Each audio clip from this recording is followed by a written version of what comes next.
Tata sa atong online morning devotion nga gahimuon matag sayo sa buntag no medyo na dugay-dugayan ta karon tungod kay dugay ta na human sa atong morning personal morning devotion. O come on, let's start the day right by worshiping our God kay gi-allow ni Lord nga makahimot ta sa online karon bisan og delayed kaayo no. Kay para sa ako pag mulapas gamay delayed na gyud na siya no. So but nagpabilin ba ang atong muto nga seek ye first the kingdom of God and His righteousness, and everything shall be added unto us. Come on, let's start the day right. Amen. Hallelujah. Jesus, you're the source of everything. You're the source of hope, love, faith, and joy.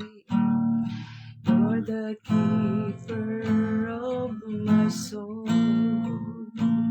oh God. Jesus, you're everything I need.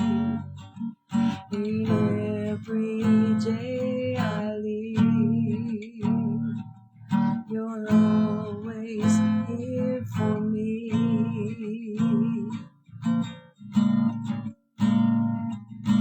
Lord, how can I be you if there is nothing I can do but serve you? Lord, please open my eyes to see the very reason why you chosen me. Oh, Jesus, you're the source of everything, the source of hope, love, faith, and joy. You're the keeper of my soul. Oh, Jesus, you're everything I need. In every day I live, you're always here for me.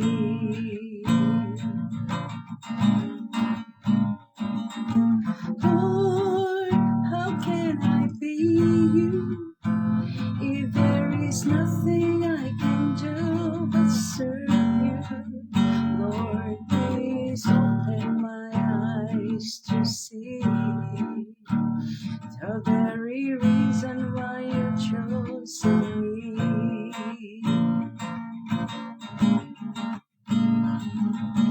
Lord, how can I be you if there is nothing I can do but serve you? Lord, please open my eyes to see the very reason why you chose me. Lord, please open my eyes to see the very reason why you chose me. Open my eyes to see the very reason why you chose me. Oh, hallelujah. Oh, Jesus, worthy of all glory and honor. Hallelujah. Glory, glory, glory to your name. Thank you, Lord. Thank you, Jesus. Oh, salamat kay Lord sa imong pagpukaw ka na mamahan ining sa kabuntagon, Lord, nga gipabuka pa nimo ang among mga mata ug imong ning enable nga mopangon, Lord. Salamat kay Ginoo sa imong paghatag kanang puso, katagos kabasog sa paglawas sa among pagmata palangdaan sa kabuntagon, Lord. Thank you kayo bisan pa kalidad gid kayo, malinawon kayo nga katulong nga imong i-provide ka na mo tibok gabi, O God. Thank you kayo ni Lord. Salamat ug salamat kaayo. Daghan kaayo ngayon pasalamatan Lord kabalumi nga dili enough ang pag sulti Ginoo nga thank you Lord tungod kay kung akong ihapon Lord dili gid maihap ang mga kaayo nimo, ang mga gihimo nimo Lord, ang mga gihatag nimo Ginoo nga mga butang nga rin kanamo Lord, aron lamang kami magpabili magbarog Lord. Salamat kaayo sa tanan sa dawata nga among mga pagpasalamat pagdaig paghimaya pinaagi sa gamahanan nga ngalan ni Ginoong Kristo nga among Ginoong manluluwas. Amen. So padayon gihapon tano sa pag pakli gihapon sa balaang kasulatan no. Diha lang gihapon to sa Book of Acts. Dili sa Book of Acts chapter 9 na ta, chapter 9 sa Book of Acts. Okay. So chapter 9 no, verse actually kung tanahon nato ang tibuok gyud nga chapter from verse 1 to 31 verses man siguro ning niya 31 dili di ay 42 o 43 verses ang chapter 9. Pero kung atong basahon ang gikan sa verse 1 paingon sa verse 31, makita nato nga naghisgot gyud ni mahitungod sa pagka-convert ni Saul. Si Saul, si Paul, Saul nang naang iyang Saul na primero ang iyang ngalan. Ang Saul nga word is Hebrew, no? Hebrew word. O na-change sa iyang ngalan pag-abot nga na-convert na siya, nahimo na siya nga Paul.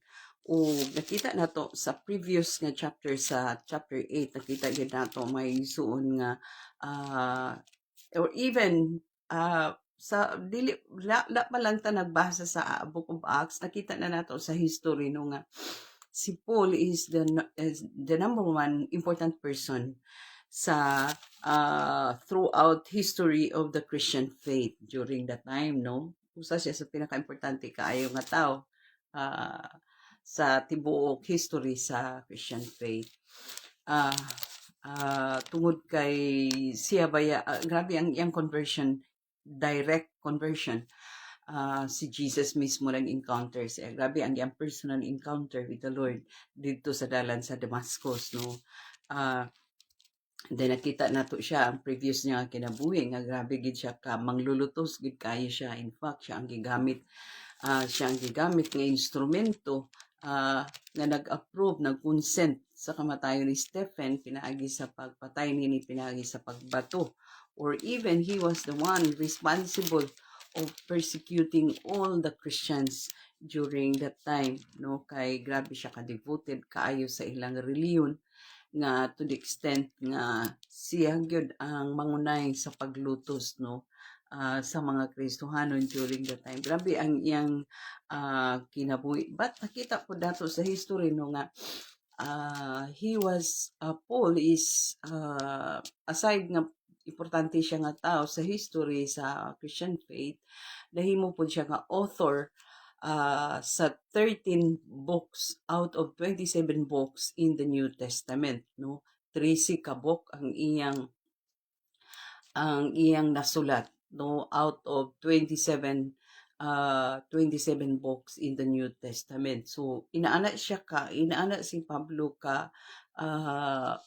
inaana siya ka importante kay sa nga tanan kung atong tan-aw no nga grabe ang paggamit sa Diyos nganha kaniya sa kinabuhi niya. So nakita nato na sa bala ang kasulatan kung kinsa gyud si Paul. Dahil nakita nato on the way sa Damascus, kay padayon pa siya during the time pagpangluto sa mga Kristohanon.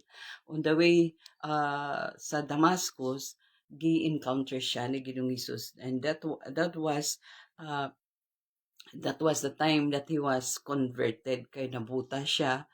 And the process, ang process nga pag nabuta na si Paul, mao na to nga time nga nakikinabi na si Ginoong Hesus kaniya. Directly, Jesus Christ is encountering no Paul in the way to Damascus, no. So in fact, pagkakabig ni Paul, nanghadlok ang mga kuan, dili siya ang mga disciples, no, ang during that time ang mga apostoles, no, dili nila ipaapil si Paul sa ilang pundok tungod kay nakabalo sila kung kinsa si Paul, no? Kinsa si Saul, ang previous name ni Paul. Nga grabe siya ka manlulutos kayo sa mga Kristohanon, and they do not want to Paul to enter sa grupo nila, group of Christians during the time, kung ato na siyang basahon sa chapter 9 verse 1 to 31. So nakita nato nga uh, dili gyud ang Kristohanon nga pundok, dili nila gusto mo apil si Paul sa ilang pundok, kay suko sila kang Paul, no? Suko sila kang Saul, because during the time gipatay, he was the one responsible of the death of Stephen, nga gibato sa kanang giguyod paingon sa gawa sa syudad, nga gipatay pinaagi sa pagbato. And all Christians nasayod aware of all those things that Paul has done, no, in persecuting sa mga Kristohanon. O dini nakita nato, no, sa chapter 9 verse 1 to 31 nga pagkakabig ni Paul, diretso dayon siya, diretso siyang namuhat sa buluhaton, diretso siya nga nang wali. Diretso na, grabe kay sa nga tanan, automatically nga in fact dili makatuo ang mga apostolis, no, sa kanang grabe nga pagkausab sa kinabuhi ni Paul. Ug nakita nato sa dihang nagsugod nagsangyaw sa pulong si Paul kung unsa ang iyang gihimo sa gihimo nga persecution, no, kanang brutal persecution nga gihimo niya sa mga Kristohanon. This time iya na pod nga nababa, iya na experience iyang nasinati during this time sa dihang na convert na siya into Christianity, no? Nakita nato na dinhi sa pagbasa nato, no? But he was very effective, no, in explaining sa 13 books nga out of 27 New Testament books, 13 books ang iyang out of 13 sa 13 books nga iyang gisulat, mga igsoon, he was explaining, no, kana he was explaining, grabe ang iyang pag-explain gyud mahitungod kang Ginoong Hesus, no, effective kaaya ang explanation niya mahitungod sa gospel, mahitungod sa maayong balita. In fact,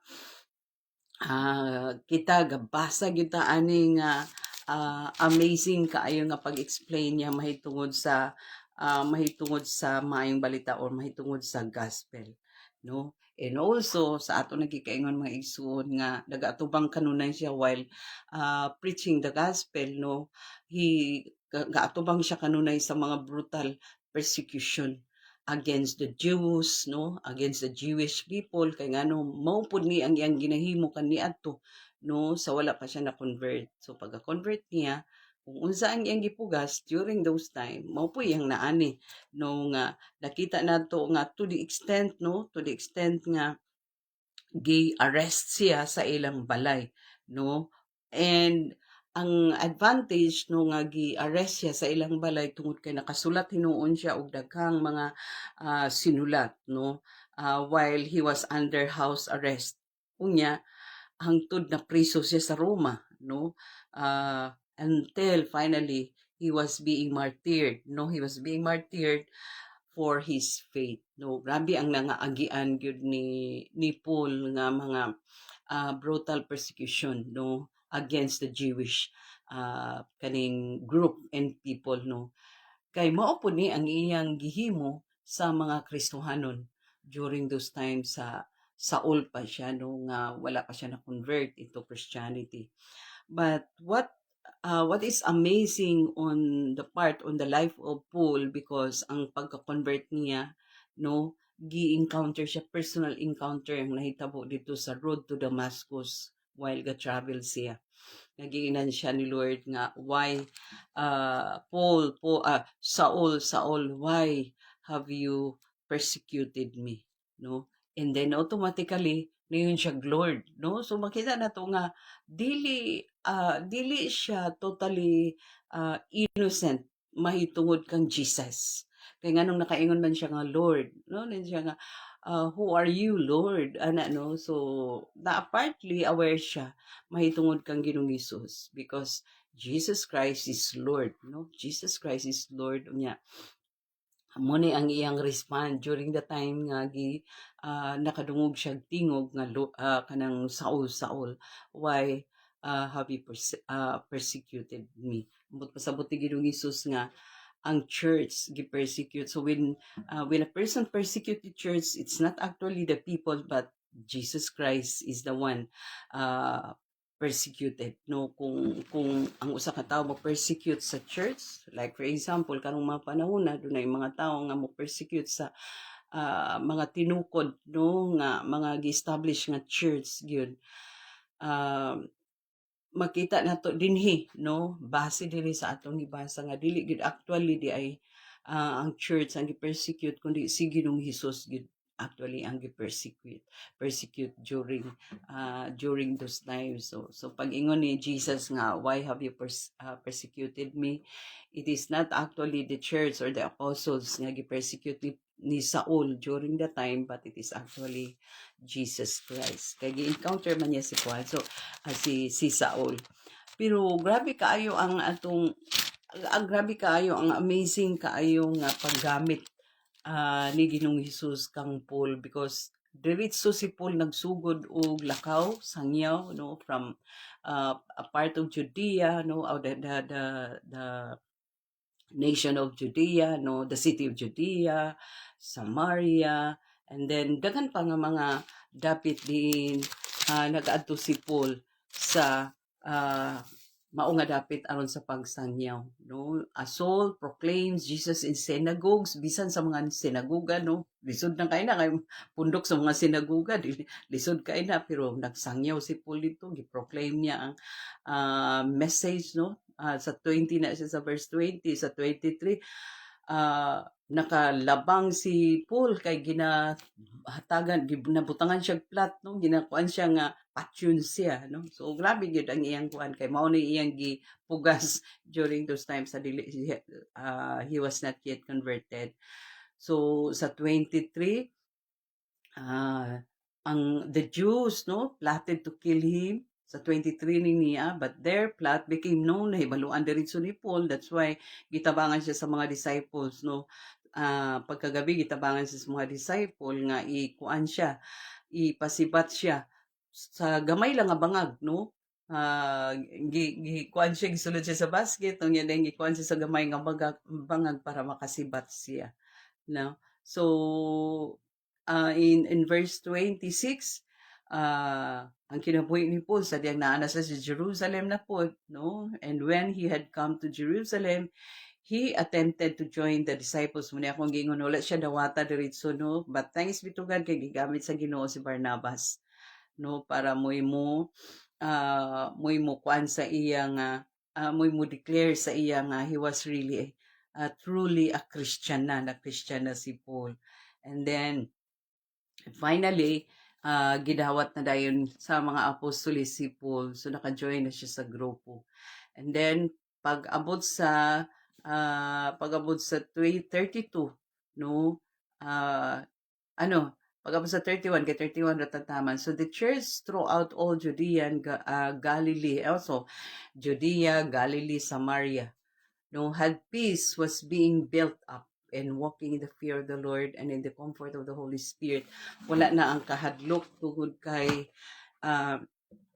at peace na sila tungod kay nakita nila nga ang number one persecutor na imo ng Christian, no. So ana ba Galilee, no, the place of Galilee, the place of Judea, the place of Samaria is at peace, no, kay tungod sa na aware na sila nga nakabig na si Paul, na Christian na si Paul. And even in Jerusalem, no, at peace na ang mga apostles, no. Wala na ang ilang fear, no, nawala na ang fear kay ang grabe baya ang kahadlok sa mga apostoles sa panahon nga namatay si Stephen, no, nga gipatay sa pinaagi sa pagbato with the consent and approval of Saul during the time. Grabe no, giusab ang ngalan ni Saul, nahimo siya nga Paul.